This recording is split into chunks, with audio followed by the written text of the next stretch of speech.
Welcome to CMD news. నా పేరు కామాక్షి. ముందుగా నేటి వార్తా విశేషాలు. ఇందిరమ్మ పథకాన్ని గొప్పగా చెప్పుకుంటూ రాష్ట్రంలోని కాంగ్రెస్ ప్రభుత్వం డబ్బా కొట్టుకుంటుందని, ఇండ్లు పూర్తి చేసుకున్నా ఇప్పటి వరకు ఒక్కరికి కూడా పైసల్ బిల్లు రాలేదని మాజీ మంత్రి ఎమ్మెల్యే హరీష్ రావు ఆరోపించారు. 5 లక్షలు ఇస్తామని చెప్పి 3,60,000కి ఆగిపోయారని, ఎస్సీ ఎస్టీలకు 1 లక్ష అదనంగా ఇస్తామని చెప్పి అది కూడా ఇవ్వలేదన్నారు. సిద్దిపేట జిల్లా హుస్నాబాద్ పట్టణంలోని శ్రీసాయి ఫంక్షన్ హాల్లో బీఆర్ఎస్ పార్టీ సభ్యత్వ నమోదు, ఎస్ఐఆర్ అవగాహన సదస్సులో మాజీ రాజ్యసభ సభ్యుడు కెప్టెన్ లక్ష్మీకాంతారావు, మాజీ మంత్రి జీవన్ రెడ్డి, మాజీ ఎమ్మెల్యే సతీష్ కుమార్లతో కలిసి ముఖ్య అతిథిగా హాజరై మాట్లాడారు. తమ ప్రభుత్వ హయాంలో తండాలు గ్రామ పంచాయతీలు కావాలనే దశాబ్దాల కలను నెరవేర్చి 3,400 తండాలను గ్రామ పంచాయతీలుగా చేశామన్నారు. గత అసెంబ్లీ ఎన్నికల్లో కృతజ్ఞతకు ఆశకు మధ్య పోటీ జరిగిందని, కాంగ్రెస్ ప్రభుత్వం ప్రజలకు ఆశలు చూపి అధికారంలోకి వచ్చిందన్నారు. కానీ ఇప్పుడు రేవంత్ రెడ్డి నిజస్వరూపం బయటపడి కేసీఆర్ ప్రజలకు యాదికి వస్తున్నాడన్నారు. కాంగ్రెస్ ప్రజలకు చేసిన మోసాలను ఎండగట్టి ప్రజల్లో ముందుకు వెళ్లాలని కార్యకర్తలకు సూచించారు. ఎస్ఐఆర్ అనేది ఏదో భూతం కాదని, ప్రతి 20 ఏళ్లకోసారి వస్తుందన్నారు. ఎన్నికల సంఘం డబుల్ ఓటర్లను, చనిపోయిన ఓటర్లను తొలగించి అసలైన ఓటర్ల జాబితాలను తయారు చేస్తుందన్నారు. దీనికి ఎన్నికల అధికారులతో పాటు పోలింగ్ బూత్ ఏజెంట్లుగా కార్యకర్తలు కూడా అంతే బాధ్యతగా 4 రోజుల పాటు స్థానిక అధికారులతో కలిసి పనిచేయాలన్నారు. ఎస్ఐఆర్ ప్రక్రియలో ఓటర్ జాబితా నుంచి బీఆర్ఎస్ పార్టీ అభిమానులు, కార్యకర్తలు, కేసీఆర్ అభిమానులు మిస్ కాకుండా చూసుకోవాలన్నారు. రాష్ట్రంలో మంచి బలంగా ఉన్న బలమైన పార్టీ బీఆర్ఎస్ పార్టీ అని, 119 నియోజకవర్గాల్లో నాయకత్వ బలమున్న ఏకైక పార్టీ బీఆర్ఎస్ పార్టీ అని తెలిపారు. హైడ్రా విషయంలో నియంత హిట్లర్ ఆదర్శం అందుకున్న రేవంత్ రెడ్డికి జర్మనీలో హిట్లర్కు పట్టిన గతే పడుతుందన్నారు. వచ్చే ఎన్నికల్లో బీఆర్ఎస్ కు ప్రతిపక్షం హోదా రాదని రేవంత్ రెడ్డి అంటున్నాడని, వచ్చే ఎన్నికల్లో ప్రతిపక్షం కాదు బీఆర్ఎస్ కు పాలక పక్షం వస్తుందన్నారు.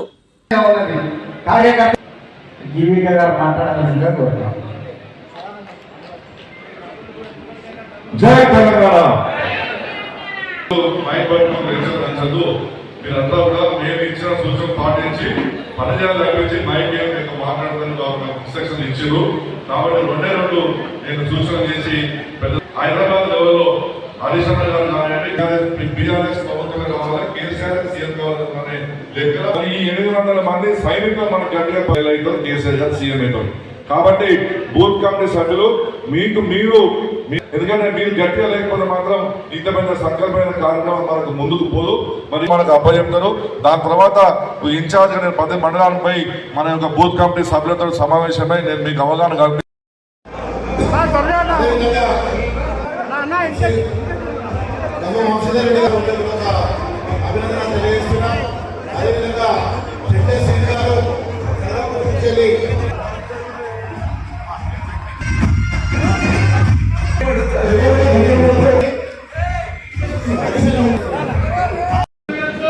ఆ రోజు గౌరవెల్లి ప్రాజెక్ట్ కోసం కాంగ్రెస్ పార్టీ చాలా డబ్బులు వేసింది.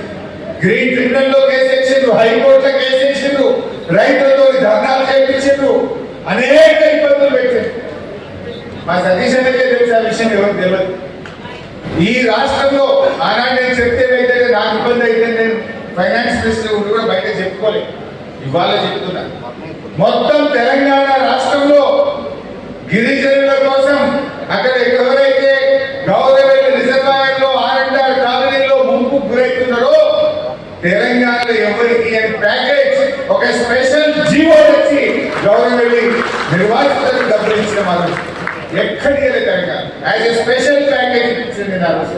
అన్న ఇది అయ్యట్లేదు, ఈ కాంగ్రెస్ వాళ్ళు అడ్డపడుతున్నారు అంటే నేను సతీష్ అన్న కేసీఆర్ గారి దగ్గర పోయి వాళ్ళ దగ్గర స్మితా సబర్వాల్ ఒక ఇరిగేషన్ సెక్రటరీగా, సీఎంఓ సెక్రటరీగా ఉంటే ఆమెను కన్విన్స్ చేసి కేసీఆర్ గారి దగ్గర పోయి ఒక 60 కోట్లు 70 కోట్లు ఒక స్పెషల్ ప్యాకేజ్ తెచ్చి ఆ ఎవరైతే ఇండ్లు పోతున్న తండ నిరాశ్రయులవుతున్నారో వాళ్ళకు ప్రత్యేకమైన ప్యాకేజీ ఇచ్చి గౌరవెల్లి ప్రాజెక్టు పూర్తి చేసినాం.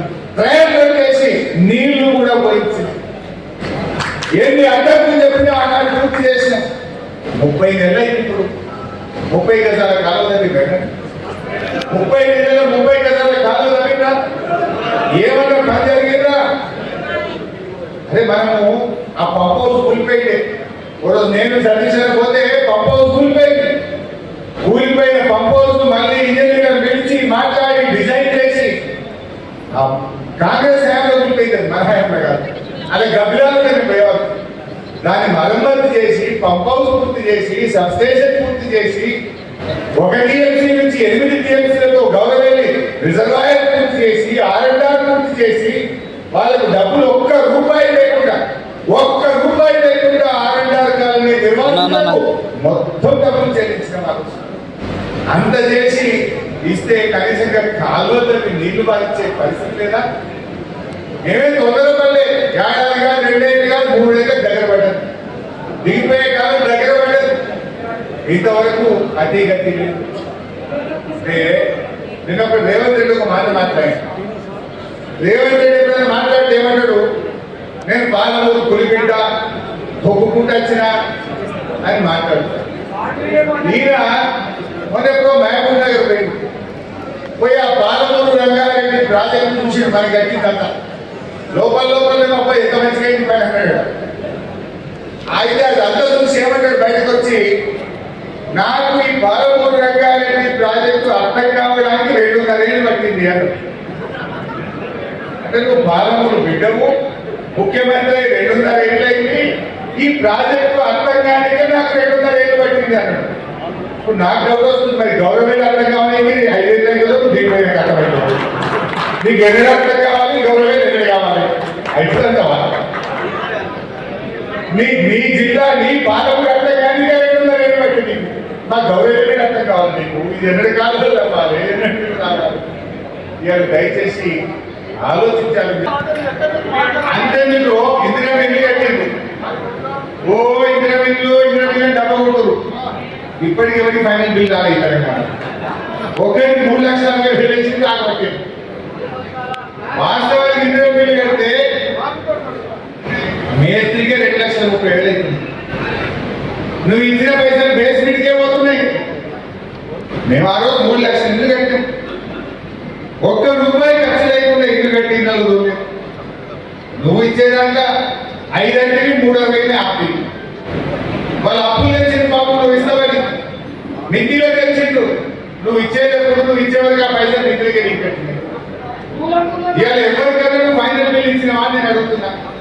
ఆ రోజు కాంగ్రెస్ మేనిఫెస్టోలో ఏం చెప్పిండ్రు, ఎస్సీలకు 1,00,000 ఇస్తామన్నారు. వచ్చిన ఎవరికన్నా ఇల్లు కట్టుకుంటే ఎస్సీలకు 1,00,000 ఇప్పిస్తామన్నారు. ఎస్సీలకు కోసం ఆ ఇష్టమన్న 5లో 3,000 ఆగిపోయారు. అది ఫైనల్ బిల్లు రాదు. ఇవాళ ఇల్లు కట్టుకున్న వాళ్ళంతా అప్పులో పాలైనటువంటి పరిస్థితి ఏర్పడ్డది. ఏది ఏమైనా ఒక ప్రధాన ప్రతిపక్షంగా ప్రజల పక్షాన పోరాడడం. ముఖ్య గమనిక, మా హాస్పిటల్ నందు డాక్టర్ ఎన్టీఆర్ వైద్య సేవ అందించబడెను. పేదలందరికీ ఆధునిక వైద్యం చేయబడెను. Malinidevi multi speciality hospital, Christian Peta, 5వ line, Kavali. Doctor Gottipati Malinidevi MBBS MS OBGY కాన్పులు మరియు గర్భకోశ వ్యాధి నిపుణులు. మాలినీదేవి మల్టీ స్పెషాలిటీ హాస్పిటల్ నందు అందించు వైద్య సేవలు: సాధారణ కాన్పులు, సిజేరియన్లు, లాప్రోస్కోపిక్ ద్వారా గర్భసంచికి సంబంధించిన ఆపరేషన్లు, ట్యూబెక్టమీ, పిల్లలు లేకుండా operation, high risk pregnancy, ectopic pregnancy మరియు గర్భసంచి నీటి బుడగలు, గర్భసంచి జారిన ఆపరేషన్లు, రొమ్ముగడ్డలకు చికిత్స, నెలసరి ఇబ్బందులకు చికిత్స, మెనోపాజ్ సమస్యలకు చికిత్స చేయబడును. స్త్రీలకు సంబంధించిన అన్ని సమస్యలకు చికిత్స చేయబడును. Doctor Battina Narendra Babu MBBS MS general and laparoscopic surgeon. Laparoscopic ద్వారా అపెండిసెక్టమీ, 24 గంటల కడుపు నొప్పికి చికిత్స, హెర్నియా మరియు పిత్తాశయంలో రాళ్లు తీయబడెను. వరి బీజం, హెర్నియా, నరాలు ఉబ్బడం, హైడ్రోసెల్, థైరాయిడ్ ఆపరేషన్లు చేయబడెను. Malinidevi multi speciality hospital, Christian Peta, 5వ లైన్, కావలి. ఫోన్ నంబర్స్ 9398665676 మరియు 08626245167.